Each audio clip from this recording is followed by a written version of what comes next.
Hello students. तो क्या हाल चाल? बढ़िया, मस्त। तो भाई आइए देखते हैं हम लोग सारे पिछले सवाल उसमें जो दिया गया था वो देख लीजिएगा आप। उसमें कुछ सवाल जो है कि दिए थे उसमें हम, और उसके बाद आज हम लोग चलेंगे भारत पे विदेशी आक्रमण के बारे में चर्चा करेंगे कि भारत पे कैसे विदेशी आक्रमण होता। पहला कौन है, ये सवाल कल हमने पूछा था आपसे कि पहला आक्रमणकर्ता कौन था। तो सबसे पहले अटैक कौन किया भारत पे, तो दिमाग में फर्स्ट आएगा आपको कि सिकंदर किया, लेकिन नहीं, सिकंदर नहीं है। उससे पहले आज का टॉपिक यही रहेगा कि विदेशी आक्रमण, विदेशी आक्रमण का। और देखिए कल कल हम उसमें बता दिए थे आपको नंद वंश के बारे में, शिशुनाग वंश, नंद वंश। ठीक, अब नंद वंश के टाइम पे ही विदेशी आक्रमण होता है सिकंदर का। ठीक, तो अब हम क्या कर रहे हैं कि पहले विदेशी आक्रमण के बारे में एक झलक देख लेते हैं, समझ गए। तो विदेशी आक्रमण के बारे में हम लोग देखते हैं सबसे पहले कि भारत पर विदेशी आक्रमण 550 ईसा पूर्व, ये टाइम लाइन है, समझ गए।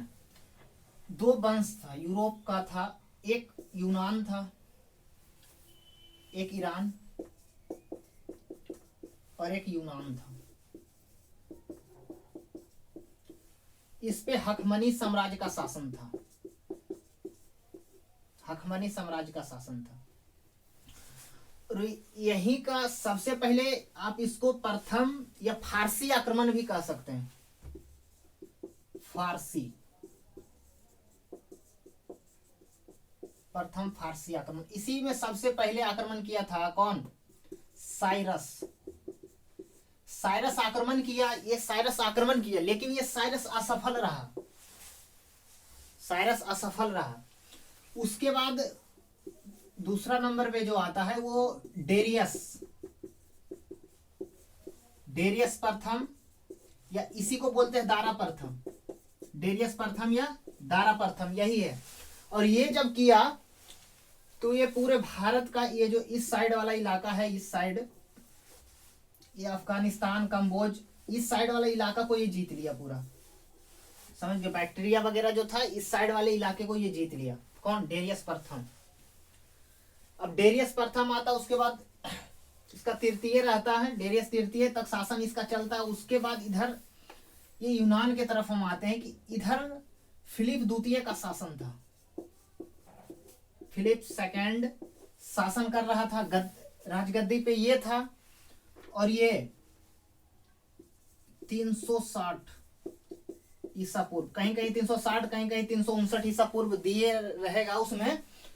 तो यूनान यहाँ पे फिलिप द्वितीय शासन कर रहा था। फिलिप द्वितीय शासन जब कर रहा था उसके बाद इसका बताया जाता है कि सिकंदर जो था, इसी का पुत्र था सिकंदर, इसी का पुत्र सिकंदर था, फिलिप द्वितीय का। ऐसा बताया जाता है कि फिलिप द्वितीय इसकी सौतेली बहन, सिकंदर की सौतेली बहन का विवाह हो रहा था, तो इसका सेनापति जो था, इसी का सैनिक कोई था, इसको मार दिया फिलिप द्वितीय को विवाह के टाइम पे ही। तो अब तो इसका काम खत्म हो गया भैया। अब आता है सिकंदर। सिकंदर बहुत ही कम उम्र में शासन संभालता और 334 ईसा पूर्व 35 से ये स्टार्ट कर देता है अपना आक्रमण। और ये जो 2 वर्ष, ये बहुत दिनों से जो सता रहा था ये फारसी लोग, सबसे पहले अपने यूनान वासियों को पूरा प्रेरित करता है युद्ध के लिए। सिकंदर, सिकंदर मतलब समझ रहे हैं, इसके बारे में कहा जाता है जो जीता वही सिकंदर। सारा कुछ इसी पे जो कहानी बना हुआ है, कहावतें हैं, इसी पे है। तो ये 2 वर्ष अपने साम्राज्य, अपने जनता को पूरा मनोबल बढ़ाने में टाइम लगा दिया कि ये जो कुशासन था इसका, इसका जो अत्याचार था, इससे सब ग्रसित था। और ये पूरा अटैक करता है पूरे फौज के साथ, पूरा घुड़सवार सेना के साथ, और पूरे कत्लेआम मचाता है और इसका पूरा तरीका से अंत कर देता है। अब ये एक पूरा इस साइड का पूरा अगर नक्शा देखे तो इस, ये एशिया वाला साइड हो जाता है इधर, और ये यूरोप वाला है। तो ये पूरा यहां तक इसका कब्जा हो जाता है पूरा, और कब्जा करते हुए धीरे धीरे आगे बढ़ता है, इस साइड की ओर आगे बढ़ता है। और पूरा काहे कि इसी के शासनकाल में जो कंबोज थे, हेरात थे, बैक्टीरिया वगैरह, अफगानिस्तान वगैरह को ये जीत चुका था। और सिकंदर उधर से सीरिया, मिस्र, जितना भी जॉर्डन सब इलाका वो जो था उस साइड का, पूरे उसको जीतते हुए आगे बढ़ रहा था, धीरे धीरे आगे बढ़ रहा था। तो अब जब आगे बढ़ता है तो उसके बाद इसको जब ये भारत की तरफ रुख करता है तो ये पहले भारत में तो खैबर दर्रे से प्रवेश करता है, रास्ते से खैबर दर्रे से, ये पहाड़ों का इलाका है, ये सब इधर से प्रवेश करके इधर आता है। ये जो पतला इलाका रास्ता रहता है, ये सुलेमान किर्थर पहाड़ियां हैं, इधर पाकिस्तान का इलाका है ये। उसके बाद ये भारत में प्रवेश करता है। भारत में प्रवेश करने से पहले ही यहाँ पे एक अशोक साम्राज्य था, एक छोटा सा साम्राज्य था। वहां बताया जाता है कि वहां की रानी, वो जो वहां का साम्राज्य है, वहां की रानी कृपा नाम था उसका, यही महिला थी ये। और इसी ने अपनी सारे राज्य की महिलाओं को प्रेरित किया लड़ने के लिए सिकंदर से। सोच लीजिए कि उस टाइम पे महिलाओं में कितना, मतलब उनका मनोबल, उत्साह कितना ज्यादा था कि सिकंदर, पता नहीं था उसको कि सिकंदर एक्चुअली है क्या सिकंदर। तो ये सिकंदर से पूरा अपना सेना तैयार कर ली, महिला सेना तैयार हुआ इसका। उसके बाद बताया जाता, अब भाई इसे तो पता नहीं था ना कि सिकंदर ऐसा है, इतना मतलब खूंखार है, इतना कत्ले आम मचा दिया पूरा। उसके बाद ये क्या करता है कि पूरा कृपा के साथ ये पूरा इसका जितना था बटालियन सबको मौत के घाट उतार दिया है सिकंदर। जमकर तबाही मचाया, पूरे नगर को लूटा, सारा एकदम विध्वंस कर दिया, तहस नहस करके रख दिया पूरा ये सिकंदर इसको। उसके बाद जब ये बात यहाँ तक्षशिला के राजा आम्भी, यहाँ का राजा आम्भी था तक्षशिला, जब इसको ये बात पता चलता है कि अरे भाई ये तो पूरा एकदम खून खराबा कैले आ रहा है, पूरा कत्ले आम मच रहा है, छोड़ेगा हमको, सबसे बढ़िया है कि जान बचाओ। जान, इसका दिमाग में आ गया कि जान बचले में उपाय हो, नहीं तो कोई उपाय नहीं होगा। अभी क्या करता है, चोट्टा ही जा करके मिल जाता है सिकंदर से। इस सिकंदर से मिल जाता है, उस सिकंदर को उस्काता भी है अब लड़ाई करने के लिए कि तुम लड़ाई करो, हम तुम्हारे साथ हैं।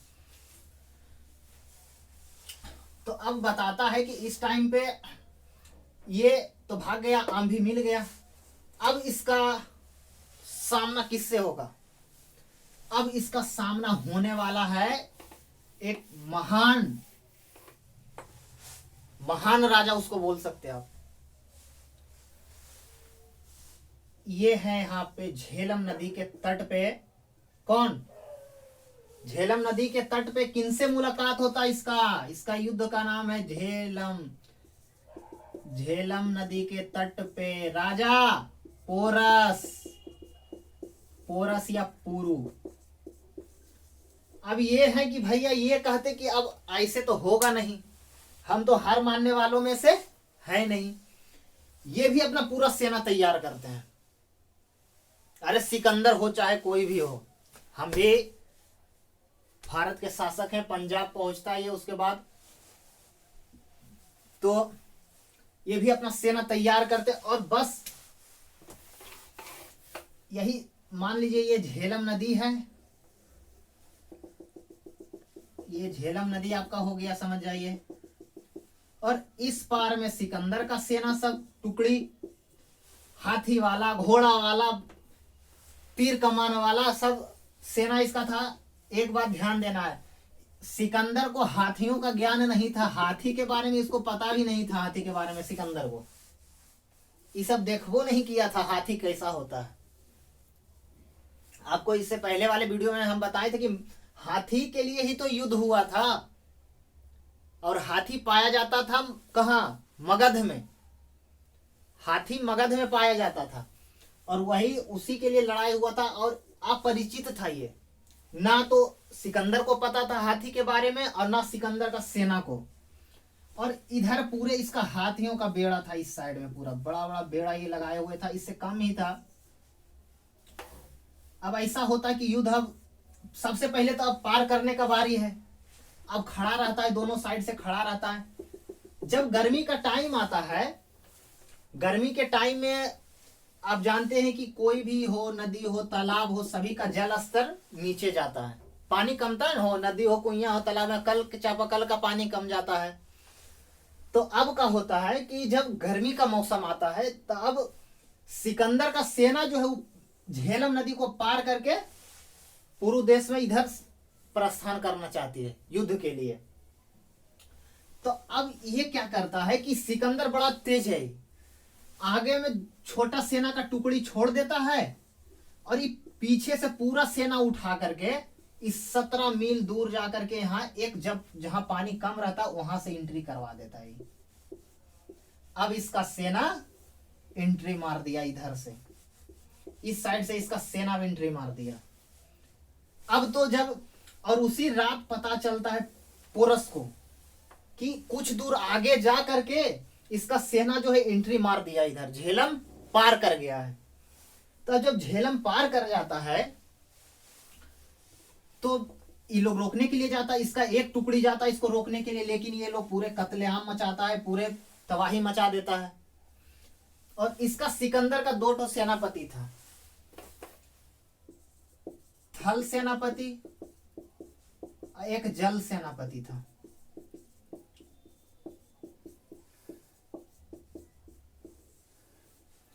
पति मतलब प्रमुख होता है, समझ गए? जैसे पति मतलब प्रमुख,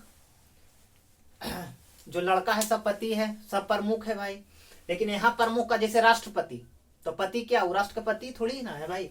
वो पति का मतलब हो गया प्रमुख, राष्ट्रपति यानी राष्ट्र का प्रमुख, सेनापति सेना का प्रमुख, थल सेनापति, जल सेनापति, पति मतलब प्रमुख हो जाता है, समझ के? पति मतलब वो पति नहीं है, स्त्री का पति नहीं, ये पति मतलब प्रमुख। तो थल सेनापति, जल सेनापति, इसका था सेल्यूकस, सेल्यूकस निकेटर, और ये निर्याकस।